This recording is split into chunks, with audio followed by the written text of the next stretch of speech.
Tonight is Tu B'Shvat, and I'm here in this Jewish New Year of the trees, and it evokes for me the Talmudic story in Masechet Ta'anit of a man who is wandering in the desert, and he's very thirsty and tired, and he sees this tree, and when he goes to the tree and he takes from its very sweet fruit, and he drinks from the water that's beneath it, and he enjoys its shade. And when he decides to finally get up and leave, he doesn't really know how to bless the tree since it has everything already. The fruit is already sweet, and the shade is already pleasant, and the water is already nourishing. So what does he do?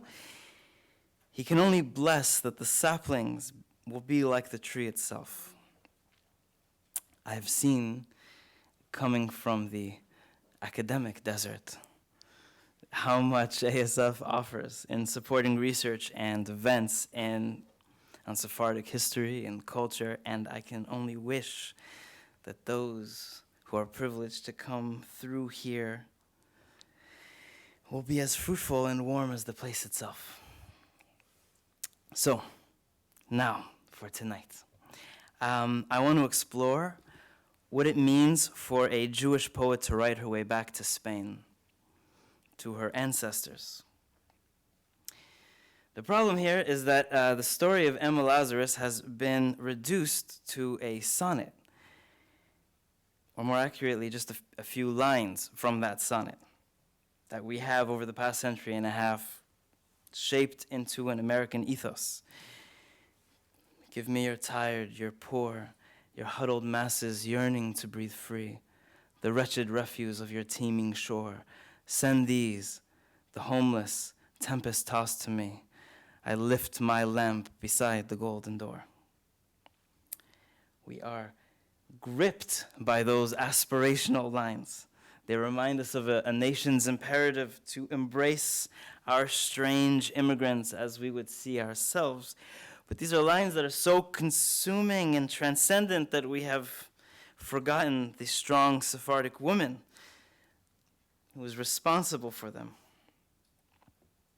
Born in 1849 in New York to a prosperous sugar refiner, Emma Lazarus was a proud descendant, the fourth generation actually, of the first Jewish community in America, and whose great-grandfather led the first synagogue in America, Sherith Israel, built by the Spanish and Portuguese community after arriving in New York in the mid-17th century. Her family's affluence provided her adequate tutoring, adequate tutoring, I would say, and the means to establish a literary career already in her as a teenager, a precocious teenager, with a thorough education in the classics and in the poetics of the day. She would go on to attempt various experimental poetic forms and translations, some of which are quite unprecedented for her time. She is often remembered as a fierce proponent of Jewish heroism, reflecting on various historical dramas to encapsulate contemporary political problems. And toward the end of her career, she would merge her poetry with an unabashed prophetic voice, advocating for the disenfranchised Russian Jews, and the first American writer with a Zionist call to the Holy Land. But I want to here suggest a theme that recurs throughout Lazarus' life and poetry, and what we might call aspects of a crypto-Jewish identity, or a crypto-Jewish literary aesthetic, which I realize how preposterous that might sound, since to call Lazarus a crypto-Jew, because in her heyday, she was the most famous Jewish American woman in America. Publicly lauded by her mentor, Ralph Waldo Emerson, she grabbed the attention and the admiration of many intellectuals for her unusual status as a successful and genius single woman. When he first met her, the philosopher and writer William James told his wife that he fell violently in love again with a Jewess. So, with all of this publicity, how could we say, where is this crypto-Jewish concealment we have come to expect from inquisitional narratives? As the philosopher Yirmiyahu Yovel argues, the hybrid Catholic-Jewish converso during medieval Spain faced rejection by both the Catholic majority, which officially denigrated the converso status to a new Christian and consistently suspected him of Jewish ties, and rejected by the open Jewish community, which estranged him as a traditional's other's other, without thereby returning to the social self. Rejected by both affiliations, the converso was the antithesis of the multicultural individual, a person of alternate personalities that did not easily coalesce. Historical crypto-Jewish research often emphasizes the crisis of the conflicted self as elemental to crypto-Judaism, the constant negotiation between classing affiliations, the way exclusion can provide the perspective that allows for critique or defense of any community. Emma Lazarus embodied this kind of ambiguity. While a strong defender of Jewish values and heritage, she stood out as a peculiarity in a time unfamiliar with Jewish secularism. Her friend, Ellen Tucker Emerson, Ralph's daughter, wrote, she says her family are outlawed now. They no longer keep the law, but Christian institutions don't interest her either. A woman from the outside, too obviously Jewish for the Christians, too messianic in her Zionism for the new Jewish reform movement, and too removed from observance for Jewish orthodoxy. And we could take this idea of an interiorized ambiguity further. Her unmarried status, the admiration from her critics of projecting a masculine poetic voice, a concealed inchoate lesbianism only voiced in her poetry, further reveal a woman on the periphery, able to look into an American society that she is part of, and yet not. And so it is no wonder that Lazarus was responsible for introducing Heine to Americans. Lazarus would see much of herself in the German lyrical poet, another outlaw who lived in the spaces of the in-between, a Jewish man who converted to Christianity for an academic career, only to later renounce his baptism and return in some poetic gestures to his Jewish identity during his final years, writing from what he called his mattress grave. A man excluded and in self-exile, yet whose works were sung by everyone. This was a man whose German poems Lazarus adored from childhood, partly because of this internal struggle with reclaiming the past to understand the Jewish self. As someone wrestling with a secret Jewish identity, Heine could easily borrow from the familiar tropes of the Spanish Inquisition. One such poem was called Donna Clara, about a lover's rendezvous between an anti-Semitic noblewoman and a handsome man she does not realize is actually the son of the great rabbi of Saragossa. They have this lover's tryst. For Heine, this plot wasn't merely fanciful balladry, but thinly veiled autobiography. As he would write to a friend, "The ensemble of the romance is a scene of my own life. Only the Park of Berlin has become the Alcaide's garden, the Baroness a Signora, and myself a St. George, or even an Apollo." And Lazarus would go further than merely translate his story into English. She would follow it through to its end, completing, as Heine suggested, but never did, in his letter, a trilogy of poems in which Donna Clara gives birth to a boy who grows up to become an inquisitor called Fra Pedro, a man so strict in his commitment to purify Spain that he tells a tortured Jewish family things like, "'Tis enough, my vow is sacred, and these shall perish with their brethren. Hark ye, in my veins pure current, were a single drop found Jewish, I would not shrink. I would shrink not from outpouring all my life blood, but to purge it. Shall I gentler prove to others? Mercy should be sacrilegious." Lazarus here paints a kind of double irony. We hear the tragedy of a man obsessed with destroying what he doesn't know he is, a half-Jewish inquisitor.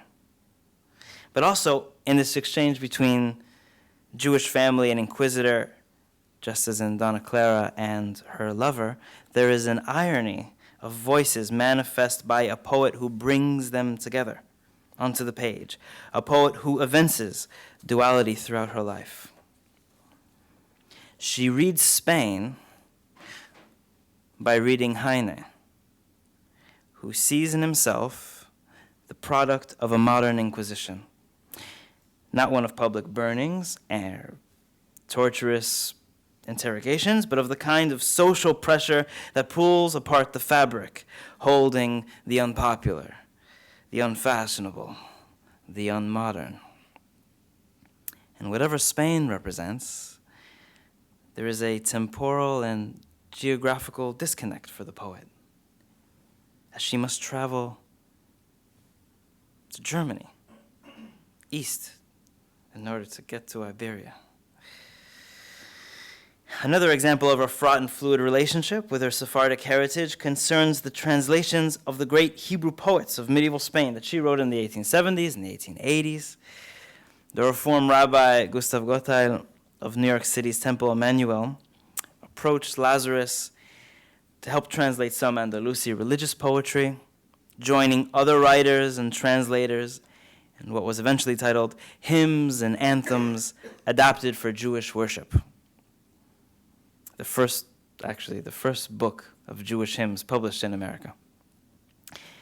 And after she contributed the requested pieces, she would go on and continue to research the subject for her own interest, fascinated with this unknown history of gorgeous, magical lyricism.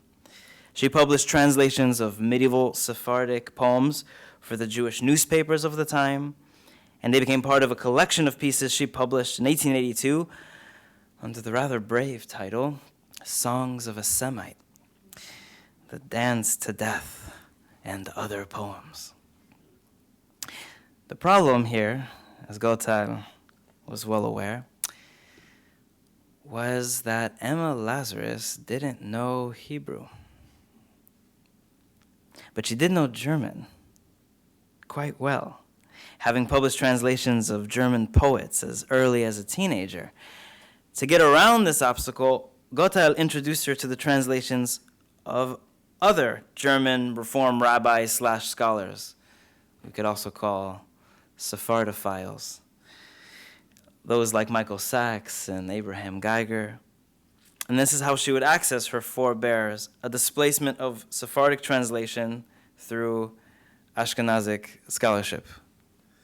Eventually, in conjunction with her Jewish advocacy against the raging crisis in Eastern Europe, Lazarus would seek Hebrew instruction in 1882 through private tutors. But until then, this displacement was painfully aware to her.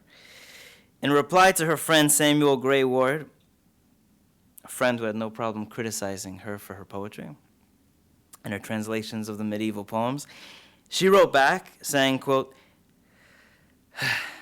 "They bear no relation whatever to the immense treasure of poetry that lies hidden in its original source. I am studying Hebrew and hope soon to be able to appreciate them in the original. Then I shall be more competent to weigh the worth of your objection." You can hear that frustration. It's like, if I can only learn it already, I'll tell you what it means. So it is perhaps because of this distance between the Hebrew source and the English translation that hardly any critical study exists on these poems. But I would argue that, on the contrary, what we see in Lazarus is one woman's approach to reckon with who she is and where she is by grasping toward the mystery of her ancestral past. Her gift for lyrics offers some powerful and original renderings. Take, for example, this poem from the medieval Spanish poet Moshe ibn Ezra, a poem she uses in order to introduce his predecessor, Shlomo ibn Gvirol, as a way of praising the latter's writing. The original sounds like this: "Nofet sfatayim v'yein shinayim, otzitz l'chaim, omor apayim, onashvu ruchot neorim mipat, michtav shlomot ahavat einayim, michtav kezohar yom b'mareu aval, paras dio alav kesut arbaim." The original speaker lyrically describes the beauty and the pleasure of Ibn Gvirol's writing with these very pleasant metaphors. They have words that are so majestic that they dazzle in gold. But Lazarus goes somewhere else with this. And before I should continue, I should say that for those unfamiliar with medieval Hebrew poetry, it's important to remember that it was a quite common trope to write, what's the best way of putting it, wine songs with homoerotic desires. And these were composed by the same religious men who I'm sure many here likely recite during the high holiday season. This trend, like so much of the golden age of Hebrew poetry, is in Al-Andalus, can be traced to the influence of Arabic poetry. At this time, many of the great Hebrew poets like Yehuda Halevi and Moshe ibn Ezra and Ibn Gvirol modeled poems directly from popular Arabic poems and poetic forms like the Muashakhat and the Qasida. As an example of this kind of homosocial atmosphere common among these literary circles, you can imagine Yehuda Halevi's career. As a young man, he goes south, he leaves the Christian north of Castile to go to Granada, where he meets a circle of poets who are attempting to answer the great Moshe ibn Ezra's Muashach in a kind of poetry contest, trying to see who could use the same complicated meter and rhyme and perhaps even surpass it. And from a contemporary perspective, Halevi is the newcomer who spontaneously freestyles lyrics at this party that are so spectacular that right there he is publicly lauded and immediately claimed as one of their own, even though he was an Andalusi. This is how Halevi starts as a poet, by combining his voice with that of the older Ibn Ezra's voice, who was originally rewriting a popular Arabic song sung by a woman. There's this gesture toward an intimate friendship that would grow in various strains, incorporating the voice of a female speaker in the closing kharja, which is when the poet would write in Arabic or some long-gone Romance language to intimate the most interior of voices expressing love for one another.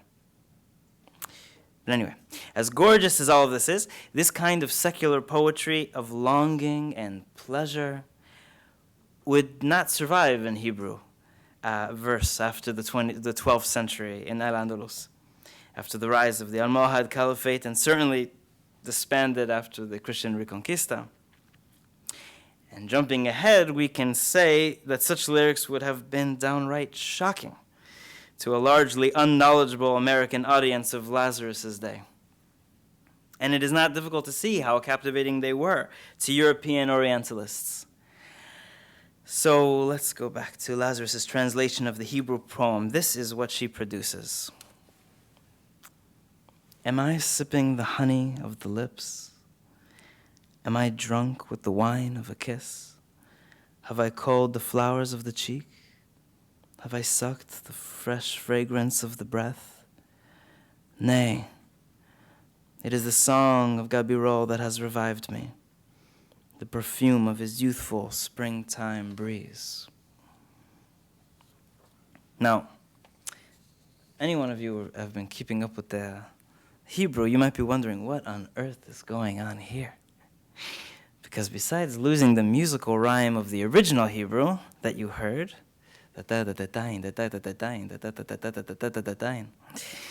Lazarus turns the poem into a kind of reverie of experiences, blurring the praise of high Hebrew writing with the sensual moments that the speaker is not sure ever even happened. Am I sipping the honey of the lips? Am I drunk with the wine of a kiss? The changes, the tone of the poem. You can hear these questions, and we have to ask, how did this happen? And to answer that, we must find her source, which is Abraham Geiger's German translation from his 1867 book, Salomon Gabirol und seine Dichtungen. Here, we will find, in those frightening Gothic letters, the poem in the form that found its way to Lazarus. Schluft ich der Lippen Honig ein, brauscht mich der Kussis Wein.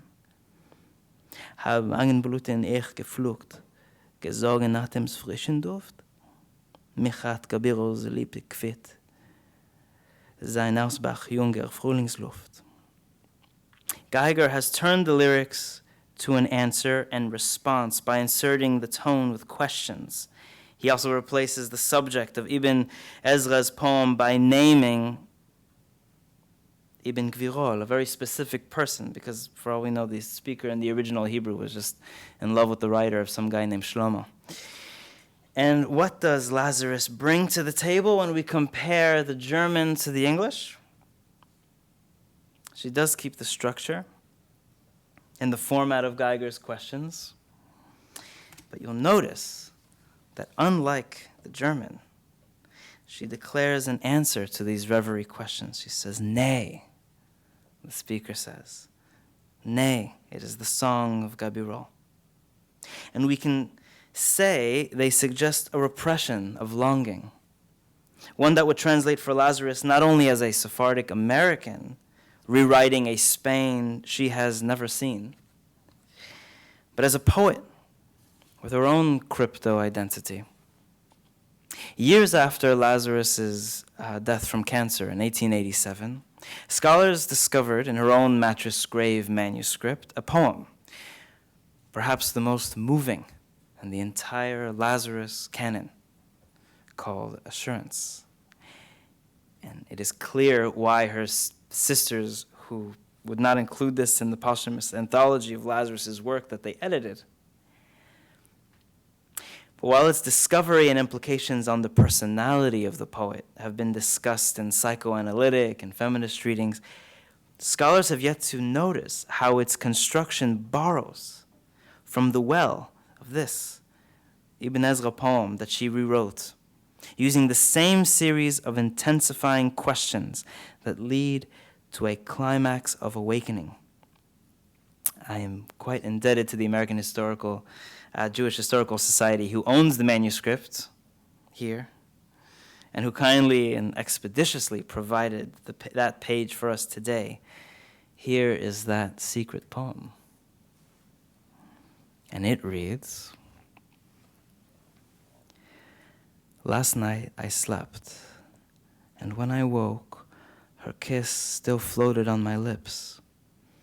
For we had strayed together in my dream through some dim glade where the shy moonbeams scarce dared light our bliss. The air was dank with dew. Between the trees, the hidden glowworms kindled and were spent. Cheek pressed to cheek, the cool, the hot night breeze mingled our hair, our breath, and came and went, as sporting with our passion. Low and deep spake in mine ear her voice. And didst thou dream? This could be buried, this could be sleep, and love be thralled to death? Nay, whatso seem, have faith, dear heart, this is the thing that is. Thereon I woke, and on my lips her kiss. So do you hear the parallels? A speaker with same-sex longings, conjuring lips, a kiss, a cheek, a breath, a breeze, an encounter questioned in its reality to that exclamation, nay, and its affirmation by the voice of this song we are reading. These are all borrowed from the skeleton of Moshe ben Ezra's poem, translated once again to become a visceral expression of Lazarus's crypto-identity in a duality of voices, a sonnet of concealed longings, rooted in a tradition of Sephardic poetry. And like the crypto-Jewish converso, who must straddle between opposing worlds, the poem straddles between existence and non-existence.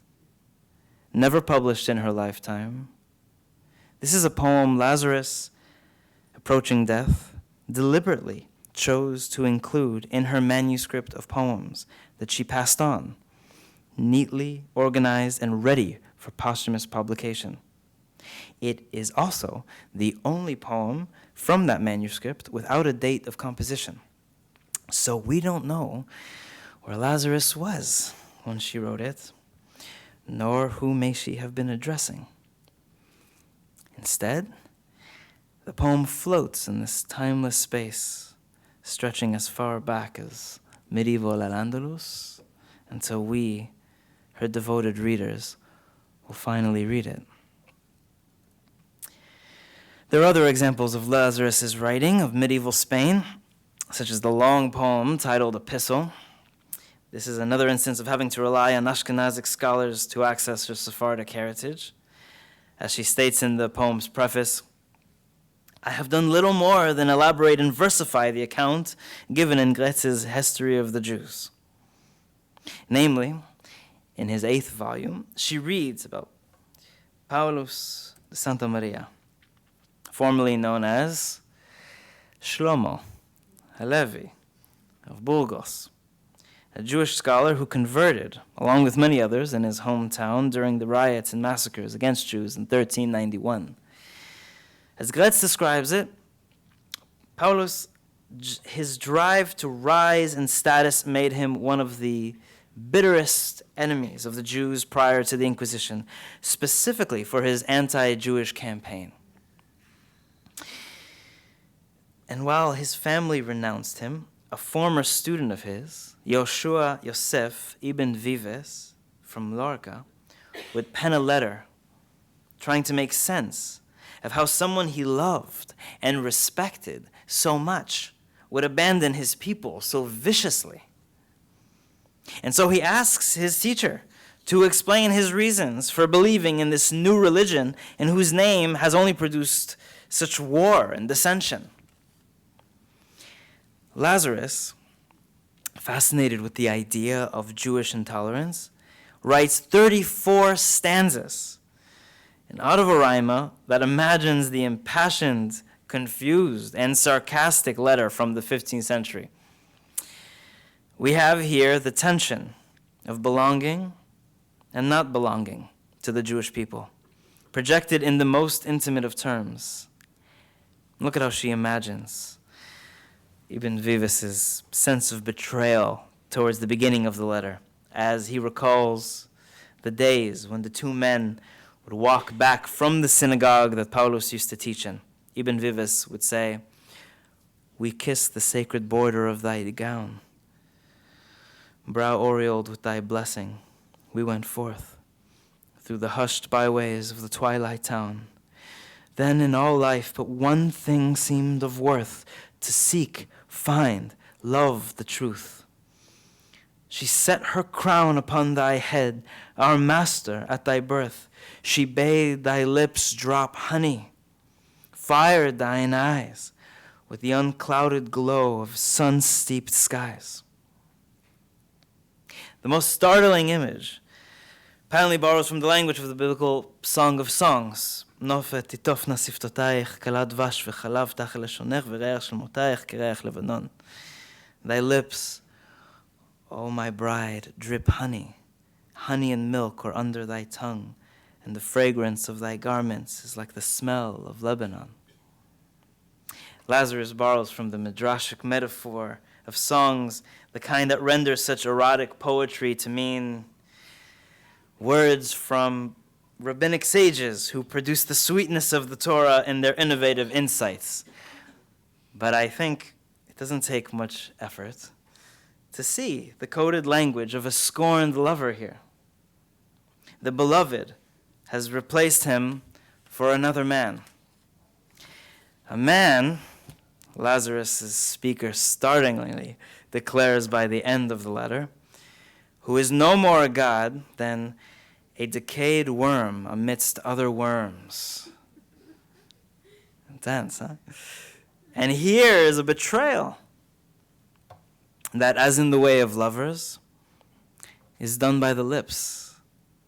What has first uttered the pleasures of Torah insight now screeches an anti-Jewish rhetoric that, in fact, does not save, but actually kills. This kind of creative imagining goes much further than the poet's modest preface of doing little more than versify a historical account. This breathes the terrors of medieval Spain into an immediate, intimate proximity for an American audience. And it should also be mentioned that Lazarus did eventually learn Hebrew, and did, in fact, try her hand into the immense treasures of the original. Our first indication of such can be found in a letter she wrote to the editor of the American Hebrew, Philip Cohen, in May 1883. She encloses a stanza of poetry that she says was, quote, "translated from the original, and so am very proud of it as my first effort." This was first printed in 1883, and shortly after her death, Cohen reprinted the translation with a facsimile of the original letter that she had sent him. She titled this "Consolation," and this is what that looked like. It reads, "Oh, were my streaming tears to flow according to my grievous woe, then foot of man in all his quest on no dry spot of earth could rest, but not to Noah's flood alone. The covenant's bright pledge was shown, for likewise to my tears and woe, behold, once more revealed, the bow." If you could read the Hebrew printed below, then you'll notice that Lazarus broke each Hebrew line into two English lines to produce a rather faithful translation of rhyming couplets. And yet, I am very troubled by this poem, because the problem is Lazarus's claim that it was a direct translation. She claimed in her letter that it's from some Spanish Hebrew poet. She doesn't know which. And the reticence is interesting because considering how the German scholars debated whether it was from Avraham ibn Ezra or Yehuda al-Khazrizi. Anyway, in fact, if we do some digging, we find that these lines were quite available to her in German translation. Heinrich Gretz's History of the Jews, of which we know she consulted as a primary source of history for many of her Jewish poems. This is how the poem appears in Gretz's volume on Andalusi history. You see, before the bow, there was the Regenbogen. So who knows? Maybe she looked away when she got to this page. Or maybe the German was a crutch to aid her in her own direct translation. Or maybe there was something else going on. She's not being so accurate. And lest we be discouraged in Lazarus' ability during her fervent and last years writing Jewish poetry, there is an obscure source from which we can confidently claim a more direct access to Al-Andalus. 2 years before her death, right before she embarked on a trip through Europe that really marked the end of her literary career, Lazarus printed another essay about Heine for the Century Illustrated magazine. Once again, we see the creative forces meet as she compares the German poet to, of all people, Yehuda Levi. Heine, of course, wrote his own long, perhaps way too long, poem on Halevi from his mattress grave, romanticizing this brave, adventurous, and Jewish spirit of Halevi.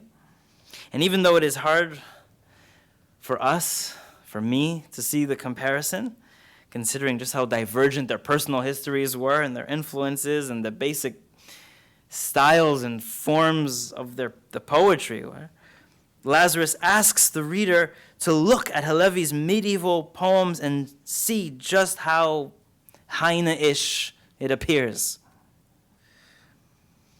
The first poem, Halevi, the first one here that she cites, "Seest thou over my shoulder falling," is taken from one of the poems Lazarus had previously published in the Jewish press, which we know she took from a German translation and which appeared in her book Songs of a Semite.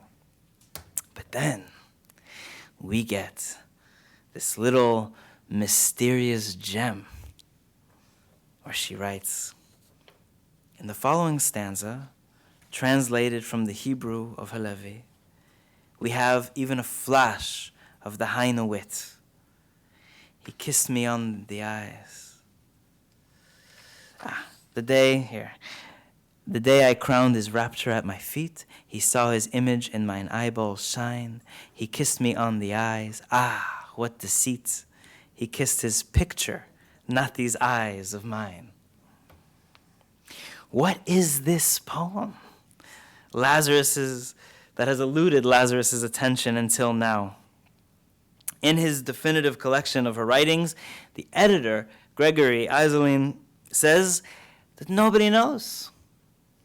That this is Lazarus directly translating from the Hebrew, but that, quote, her textual source has not been identified.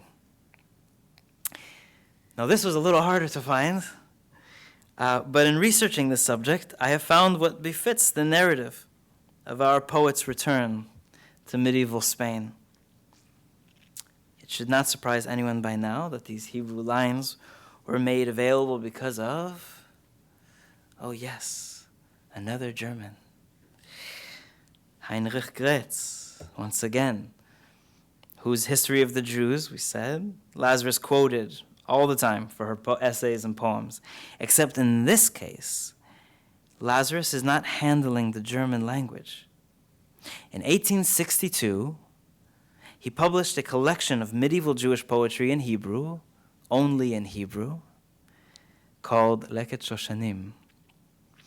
And it is there Lazarus found the following lines.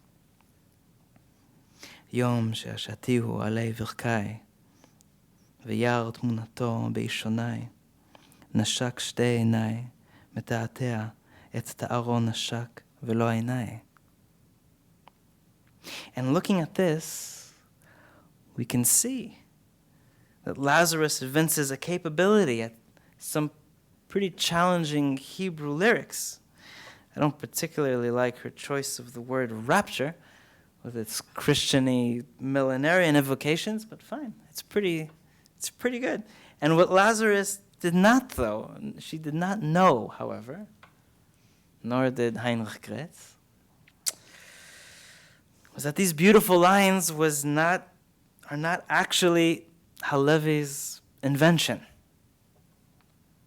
Because just when we can finally get to the authentic experience of Hebrew Andalusi identity, Halevi himself was actually translating from a 10th century Arab poet known as Al-Mutanabi. It is a precise translation of the original, with one striking exception. The Arabic original is addressing a beautiful Syrian lady. And what we have here is Halevi clearly projecting his futile longing for another man. So perhaps it is fitting that the one poem that I could find that represents Lazarus' unique attempts at Hebrew translation resonates with her own repressed identity. As I'm sure many of you are aware, Halevi, of course, the most popular poet in the Hebrew language, wrote plenty of other poetry on a variety of secular subjects. He is free in his use of eroticism and directs it towards women as well. And among his most beautiful poetry, which is his religious poems that he wrote towards the end of his life as he embarked on a dangerous 6-week sea voyage toward the Holy Land, Halevi also produces a yearning for his creator as well. But I want to stress here that Lazarus's attention to the way this poem displays impossible longing. As in her manuscript poem, we revisit that uncertainty of the speaker's voice and the event of the lovers' union that it describes. The gesture towards the other is revealed as a gesture towards the self. He kissed his picture, not these eyes of mine, to the speaker's regret. And this is produced through a rather complicated weaving of history, moving from an Arabic erotic poem of a woman from the East to a Hebrew same-sex longing in Al-Andalus, to an American English poem about a man from a poetess speaking in the voice of a man. But I want to leave with a final theme of Lazarus's, namely those gestures towards Spain that, however displaced through translation and an Orientalist gaze, are also clearly positioned toward the promise of an American present, where our poet finds herself. If Andalusi poetry is used to express her repressed sexuality, and the image of the converso, her sense of an unaffiliated identity, Lazarus also understands Spain, the Sephardic history of Spain, in broader terms, as they apply to her sense of nationalism. I do not only mean the poet's proto-Zionism that she displayed in some of her poems, a drive toward the Holy Land that would develop especially after she read George Eliot's Daniel Deronda. Rather, I refer to how Spain's traumatic past necessarily connects to the promising future of America. And the first prose poem ever written in English, called By the Waters of Babylon, Lazarus sets the stage for the experience of the Spanish expulsion in these little vignettes. After writing down the wails of those forced to leave, here is how she concludes her section on the Exodus of August 3rd, 1492. 14. Whither shall they turn? For the west hath cast them out. and the East refuseth to leave. O bird of the air, whisper to the despairing exiles that today, from the many-masted, gaily bannered port of Palos, sails the world-unveiling Genoese to unlock the golden gates of sunset and bequeath a continent to freedom. Here is a prophet of America foreshadowing the idea of a promised land that will one day nurture the downtrodden. Upon reading newspaper accounts of the pogroms in Eastern Europe, Lazarus would advocate for the admission of Jews in America as part of her country's promise. And this was done through the gift of her voice, writing essay after essay in newspapers to stand against European anti-Semitism, and by personally visiting the poor, sick immigrants who began to arrive in Ward's Island. Another personal connection between East and West. The proud descendant of Spanish Jewry offering to comfort those distant cousins from Russia, finally meeting one another on American soil.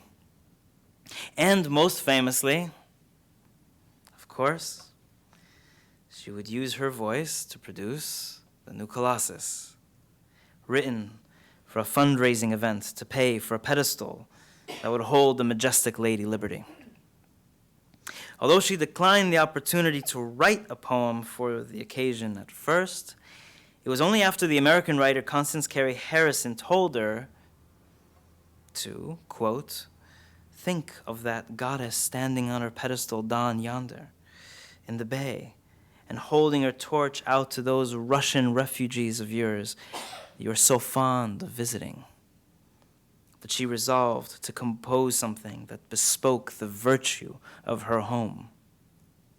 It is precisely a response to anti-Semitism that we hear a mother of exiles who embraces those huddled masses yearning to breathe free.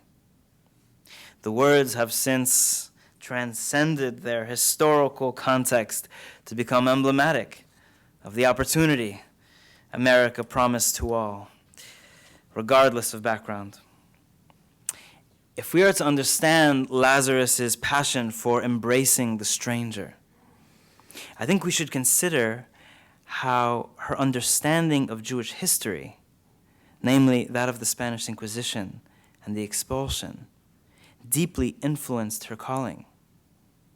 It is through this lens of Sephardic redemption, foregrounding the value of Lazarus's heritage, that we all know and lovingly recite those words by heart.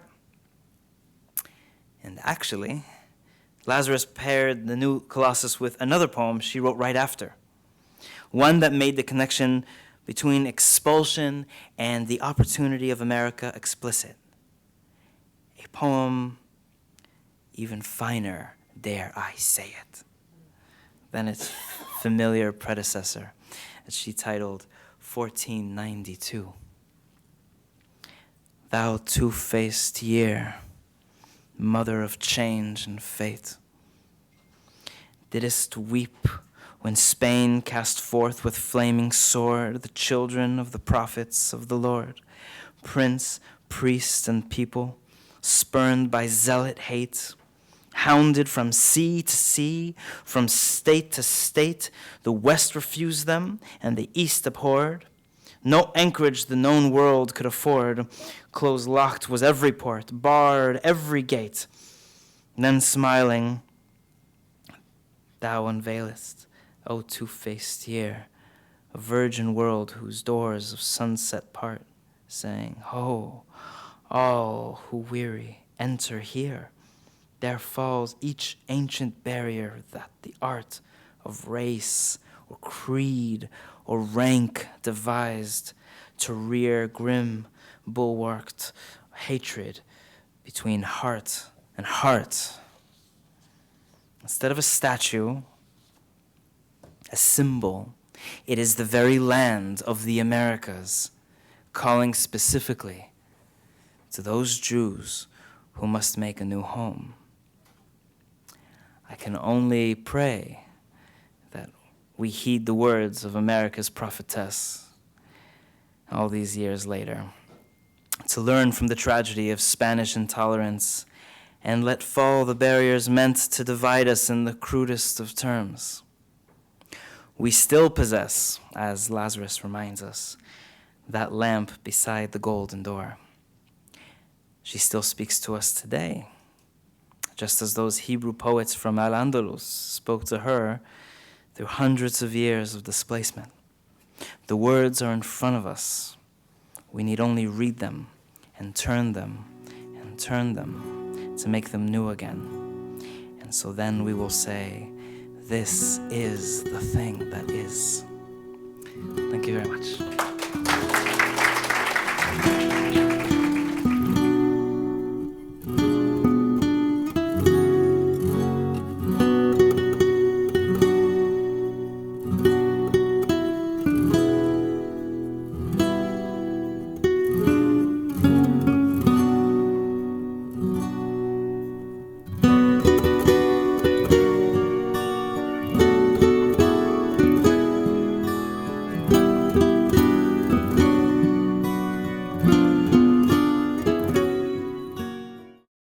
We would be pleased to send a complimentary DVD of this program to anyone who wishes to support JBS with a tax-deductible gift of $36, double high or more. Simply visit the JBS website at jbstv.org and click on the Donate button to make a donation by PayPal or your credit card. And please, indicate the program for which you would like a DVD. Or you can send your tax-deductible check to JBS, P.O. Box 180, Riverdale Station, Bronx, New York, 10471. And again, please remember to indicate which program you would like to receive with our compliments. And we thank you for your kind support.